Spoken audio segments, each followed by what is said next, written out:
বিসমিল্লাহির রহমানির রহিম।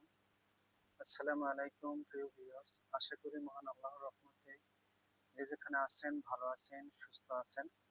সবার সুস্থতা কামনা করে আরো একটি ভিডিও নিয়ে আসছি। জিনের জাদুটনা করা থাকলে বাড়িতে, ঘরে, যদি আপনার উপরে কোনো জাদুটনা, কোনো বান, কোনো চালান করা থাকে, আপনার সন্দেহ হয় যে আমার বাড়িতে, আমার গন্তব্যস্থানে জাদুটনা করা আছে, মাটিতে পোতা আছে, হাড় হাড্ডি, তাবিজ কবজ, কুফরি কালাম, তাহলে খুব সহজেই আপনি উঠাতে পারবেন এই মন্ত্রের মাধ্যমে। তাই সবার কাছে অনুরোধ থাকবে সম্পূর্ণ ভিডিও দেখবেন। যদি ভালো লাগে চ্যানেলটি সাবস্ক্রাইব করে সঙ্গে থাকবেন, ভালো লাগবে না স্কিপ করে বেরিয়ে যান। এটা আমার পরীক্ষিত একটি মন্ত্র। এটা দিয়ে দুইটা মন্ত্র দেব আজকে এই এক ভিডিওতে।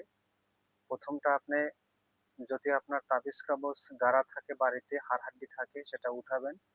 দ্বিতীয়টা হলো উঠানোর পরে, এগুলো ভস্ম করার পরে তারপরে এটা জলে পড়ে ছিটিয়ে দিবেন। সহজ নিয়ম। তাই সবার কাছে অনুরোধ থাকবে সম্পূর্ণ ভিডিও দেখে কথাগুলো যদি ভালো লাগে শুনে তারপর কাজটি করবেন। আপনি আপনার ফ্যামিলির সবাই ভালো থাকতে পারবেন। আর আমার মেইন উদ্দেশ্য হলো, ইউটিউবে আসার একটাই উদ্দেশ্য হলো মানুষের পাশে থাকা, মানুষকে হেল্প করা, মানুষকে সাহায্য করা। এটাই হলো মেইন উদ্দেশ্য। এছাড়া এই ব্যতীত অন্য কোনো কোনো ধরনের কোনো নাই আমার কাছে, উদ্দেশ্য নাই। সর্বপ্রথম হলো স্ক্রিনে মন্ত্রটা দেখেন, ছোট মন্ত্র, দুইটা ছোট মন্ত্র দেব। দুইটা মন্ত্রে আপনি, প্রথম মন্ত্রটা আপনি, যদি আপনার বাড়িতে কোনো তাবিজ, হাড়হাড্ডি, যে কোনো কবচ মাটিতে পোতা থাকে, আপনার সন্দেহ হয় যে এখানে এই জিনিস থাকতে পারে, সেটা আপনি উঠাবেন। উঠানোর পরে সেটা ভস্ম করবেন। ভস্ম করার পরে দ্বিতীয়টা মন্ত্র জলে করে ছিটিয়ে দিবেন। খুব সহজে আপনার ফ্যামিলি সহ সবাই ভালো থাকতে পারবে। এক কথায় সর্বদা ভালো থাকতে পারবেন। সম্পূর্ণ নিয়ম শুনবেন।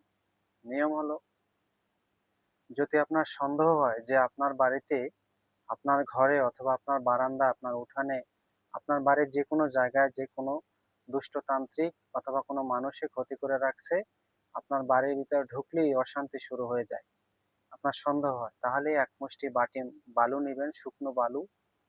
সেই বালুতে এই মন্ত্র 21 বার পরে 21টি ফু দিবেন। এক মুষ্টি বালু একটা পাত্রে রেখে সেই পাত্রটার বালির উপরে 21 বার মন্ত্র করবেন, 21টা ফু দিবেন। মন্ত্র করবেন ফু, মন্ত্র করবেন ফু, এরকম 21 বার বলবেন, 21টা ফু দিবেন। ফু দিয়ে যেখানে সন্দেহযুক্ত হয়, যে সন্দেহ হয় যে এখানে আমার এই বাড়িতে, ঘরে এখানে কোনো জাদুটনা করা কিছু আছে, তাহলে সেখানে ছিটিয়ে দিবেন।